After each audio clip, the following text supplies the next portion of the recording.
তৈরি হয়ে গেল গরম গরম বিটের কচুরি। একটা আপনাদের ভেঙে দেখাচ্ছি, এটা দেখতে কতটা সুন্দর হয়েছে।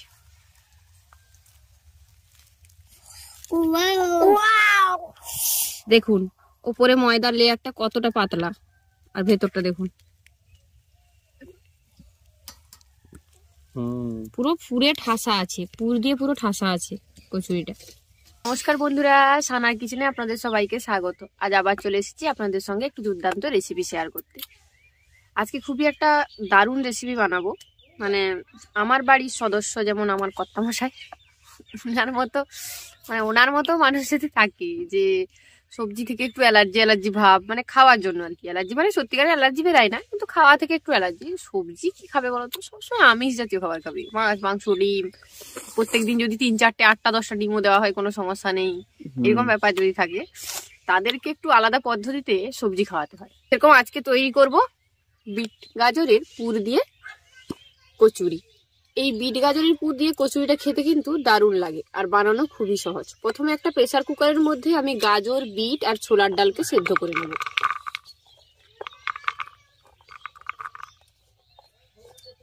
বিট আর গাজরটা দিয়ে দিলাম, এবার দিয়ে দিচ্ছি ছোলার ডাল। ছোলার ডালটাকে কিন্তু আমি 3 ঘন্টা আগে ভিজিয়ে রেখেছিলাম। ছোলার ডালটা অবশ্যই একটু ভিজিয়ে রাখবেন, ভিজিয়ে রাখলে সেদ্ধটা খুব ভালো হয়। এবার এর মধ্যে দিয়ে দেব লবণ।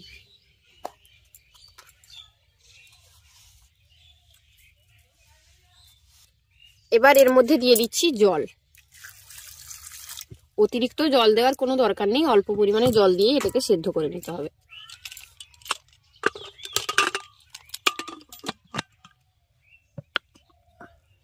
এবার কুকারের মধ্যে সমস্ত কিছু দিয়ে এটাকে আমি গ্যাসে ঘরে সেদ্ধ করে আনবো, তারপর আপনাদের দেখাচ্ছি। বিট গাজর আর ছোলার ডালটা সেদ্ধ করতে দিয়ে এসেছি, ততক্ষণে আমি ময়দাটা মেখে নেব। তার জন্য একটা পাত্রে নিয়ে নিয়েছি ময়দা, এখানে দিয়ে দেব লবণ,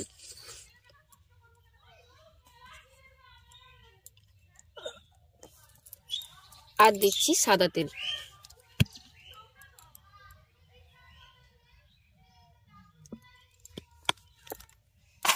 বেশি খাস্তা হয়ে যাবে নাকি?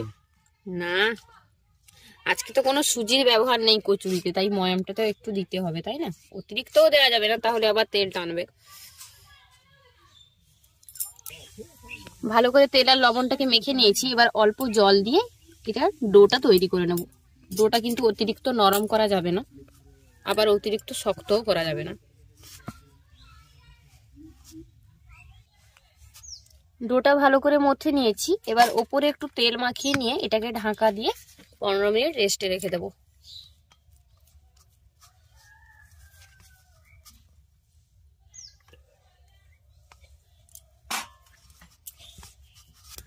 ছোলার ডাল, বিট, গাজর সমস্ত কিছুকে ভালো করে সেদ্ধ করে নিয়েছি, আর জলটা যে ছিল সেটাকেও ঝরিয়ে নিয়েছি এই যে। এবার এটাকে একটু ঠান্ডা করে পেস্ট করে নেব। আর হ্যাঁ, আপনারা যদি ভাবেন যে সেদ্ধ না করেই কাঁচা ব্যবহার করবেন, সেক্ষেত্রে কিন্তু খেতে ভালো লাগবে না, কারণ কাঁচাটা হলে গন্ধ করবে, তাই খেতেও ভালো লাগবে না। তাই অবশ্যই কিন্তু এটাকে সেদ্ধ করেই পুরটা তৈরি করতে হবে। এটাকে পেস্ট করে নিয়েছি। এবার একটা ভাজা মশলা তৈরি করে নেব। তার জন্য কড়াইটাকে গরম করতে বসিয়েছি। কড়াইয়ের মধ্যে দিয়ে দিচ্ছি গোটা জিরে, গোটা মৌরি, গোটা ধনে, জোয়ান, আর দেব সামান্য একটু পরিমাণে হিং।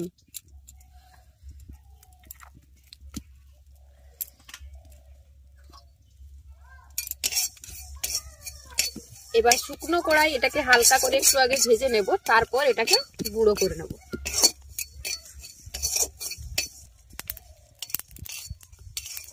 এটাকে ভেজে নিয়েছি। এবার এটাকে হামানদিস্তায় দিয়ে ভালো করে গুঁড়ো করে নেব। এবার পুরটা তৈরি করে নেব। তার জন্য কড়াই গরম করে তার মধ্যে দিয়ে দিয়েছি সাদা তেল। এবার তেলটা গরম হয়ে গেলে এর মধ্যে দিয়ে দিচ্ছি পেস্ট করে নেওয়া বিট, গাজর আর ছোলার ডাল।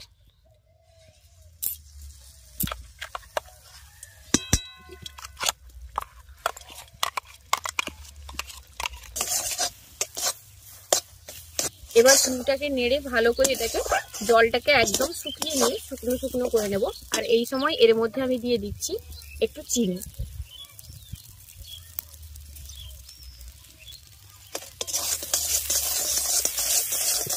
পুরের জলটা শুকিয়ে এসছে। এবার এর মধ্যে আমি যে ভাজা মশলাটা তৈরি করে রেখেছিলাম সেটাকে গুঁড়ো করে নিয়ে এর মধ্যে দিয়ে দিচ্ছি।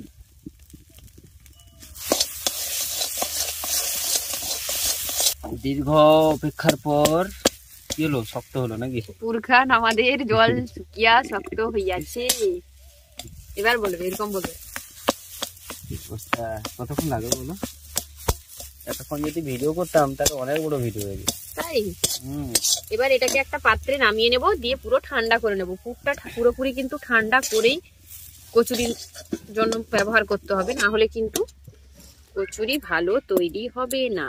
আর পুরটা কিন্তু শক্তই করতে হবে, আপনারা ধৈর্য ধরে কাজটা করবেন। কারণ হলো না, এটা ননস্টিকের কড়াই যদি করা হয় তাহলে অনেক তাড়াতাড়ি কাজটা হয়। এই কড়াইতে একটু সময় নিয়ে কেন করতে হচ্ছে, পুড়ে যাবে না হলে পুরটা। আর শক্ত না করলেও তো হবে না। না, যদি পুরটা নরম থাকে তাহলে তো কচুরির ভেতরে যে ময়দাটার ভেতরে যে পুরটা দিয়ে যে বেলা হবে তখন হবে না, ফেটে যাবে। সেটাই, ধৈর্য রেখে এটাকে শক্ত করতে হবে, তাড়াহুড়া করার কোনো দরকার নেই।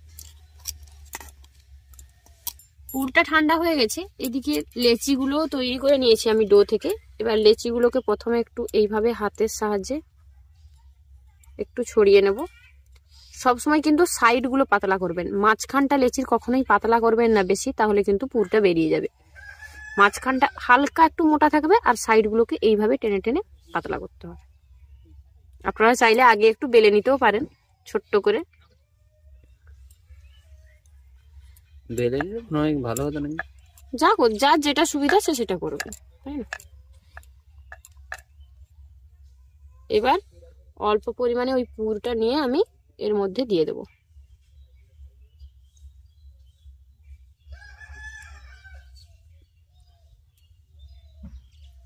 দিয়ে এইভাবে মুখটাকে খুব ভালো করে সিল করতে হবে। এক্সট্রা যে ডোয়ের অংশটা থাকবে সেটা এইভাবে বের করে নেব। এইভাবে ভালো করে মুখটাকে সিল করে নেব, দিয়ে এইভাবে বেলতে হবে। হ্যাঁ, এবার এটাকে বেলে নেব। বেশি চাপ দিয়ে কিন্তু বেলা যাবে না, তাহলে পুরটা বেরিয়ে আসবে। হ্যাঁ,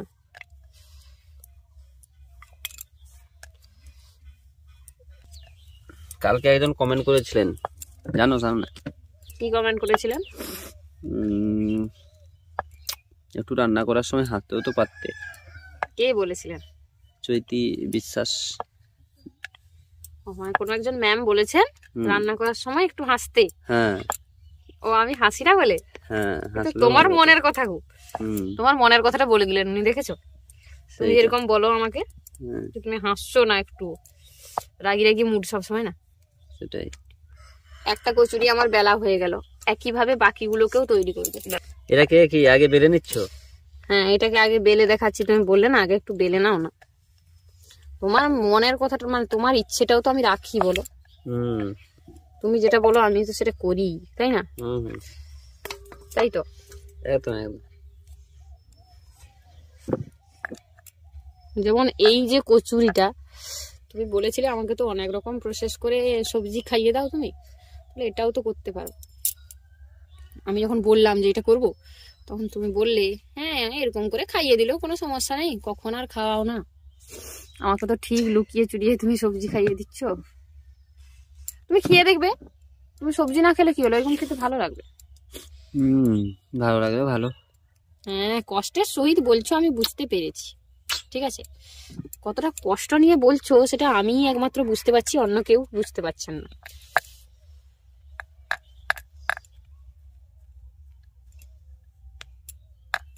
প্রথমে হাত দিয়ে এইভাবে একটু পুরটাকে চারদিকে ছড়িয়ে নিতে হবে, তারপর এটাকে বেলুন দিয়ে বেলবো। হালকা একটু তেল লাগিয়ে নিচ্ছি।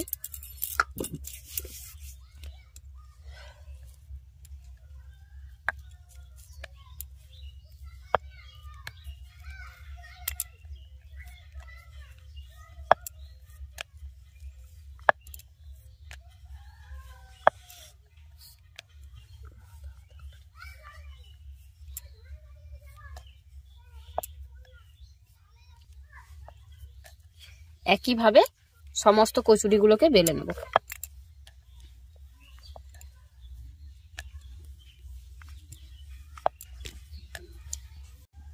কচুরিগুলো তৈরি করে নিয়েছি, এবার এগুলোকে ভেজে নেব। তেল গরম হয়ে গেছে, এবার কচুরিগুলোকে ভেজে নেব।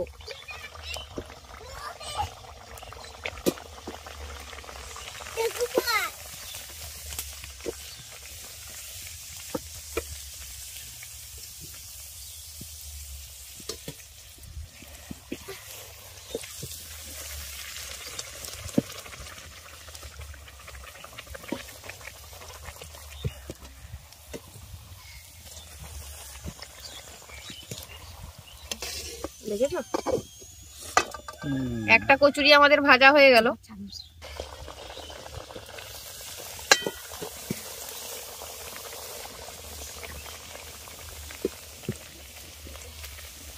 ফুটতে খুব সুন্দর।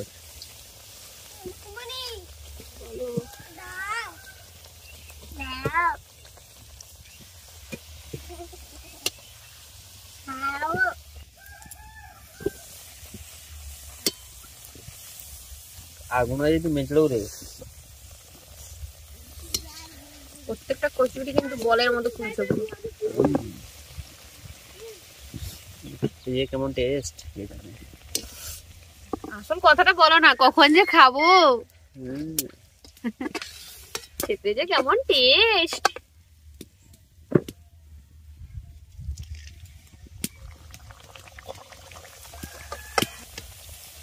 একইভাবে সমস্ত কচুরিগুলোকে আমি ভেজে নেব।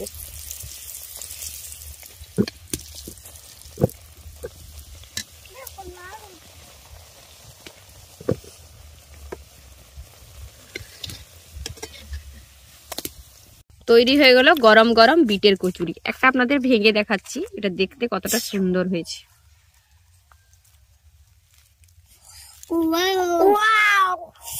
দেখুন উপরে ময়দার লেয়ারটা কতটা পাতলা, আর ভেতরটা দেখুন পুরো ফুরে ঠাসা আছে, পুর দিয়ে পুরো ঠাসা আছে কচুরিটা, চারদিকে চলে গেছে পুরটা। খুব সহজ ভাবেই তৈরি করে ফেললাম বিট গাজরের কচুরি। খেতেও দারুণ, আর বানানো খুবই সহজ আর স্বাস্থ্যকর। সবসময় একই রকম পালং শাকের কচুরি বা কড়াইশুটির কচুরি বা একই রকম কচুরি খাওয়ার থেকে এই শীতকালে একবার বানিয়ে ফেলতে পারেন এই বিট গাজরের কচুরিটা। বানানো তো খুবই সহজ, আপনারা দেখলেনই। আর আজকের আমাদের রেসিপিটাও কেমন লাগলো অবশ্যই কমেন্ট করে জানাবেন। ভালো লাগলে বরাবরের মতো ভিডিওটিকে একটি লাইক করে আপনার ফ্রেন্ড সঙ্গে ফ্যামিলির সঙ্গে ভিডিওটা শেয়ার করার অনুরোধ রইল। আমাদের আজকের এই রেসিপিটা আপনাদের কেমন লাগলো অবশ্যই কমেন্ট করে জানাবেন। ভালো লাগলে বরাবরের মতো ভিডিওটিতে একটি লাইক করে আপনার ফ্রেন্ডস এবং ফ্যামিলির সঙ্গে ভিডিওটা শেয়ার করার অনুরোধ রইল। আর যেসব বন্ধুরা এখনো চ্যানেলটি সাবস্ক্রাইব করেনি প্লিজ চ্যানেলটি সাবস্ক্রাইব করে নেবেন। সেই সাথে যারা ফেসবুক পেজে দেখছেন তারা অবশ্যই ফেসবুক পেজটি ফলো করে নেবেন। আর যেসব বন্ধুরা এত সুন্দর সুন্দর কমেন্ট করে আমাদেরকে উৎসাহিত করেন তাদেরকে অসংখ্য ধন্যবাদ জানাচ্ছি, কারণ আপনাদের এত সুন্দর সুন্দর কমেন্টই আমাদেরকে উৎসাহিত করে নতুন ভিডিও তৈরি করার জন্য। আর আপনারা কোন কোন রেসিপি দেখতে চান সেটাও আমাদেরকে কমেন্ট বক্সে কমেন্ট করে জানাবেন, আমরা সেই রেসিপিগুলো আপনাদের দেওয়ার চেষ্টা করব। আর আজকের রেসিপিটা যদি ভালো লাগে তাহলে অবশ্যই একবার এইভাবে বাড়িতে বিট গাজরের কচুরি বানাবেন, আর বানালে কমেন্ট করে জানাবেন কেমন হয়েছিল। এবার দুদিকে যারা দাঁড়িয়ে আছে তাদেরকে অনেকক্ষণ থেকে ওয়েট করানো হচ্ছে, এবার বলে লাভ নেই, বাকিটা তো আপনারা বুঝতেই পারছেন। বকানো খেয়েছে, দাদার কাছে একবার বদমাশি করছিল।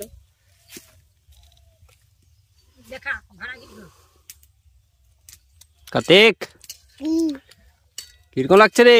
হেভি লাগছে। দারুণ লেগেছে, দারুণ। হেভি তো হেভি, দারুণ, অনেক দারুণ।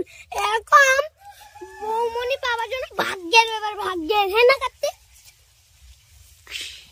তো দাঁতটা কাই পড়ে গেছে নাকি রে? আজ তবে এই পর্যন্তই বন্ধুরা, আবার দেখা হবে অন্য কোনো রেসিপি নিয়ে। ভালো থাকবেন, সুস্থ থাকবেন, আর এতক্ষণ আমাদের সঙ্গে থাকার জন্য অসংখ্য ধন্যবাদ।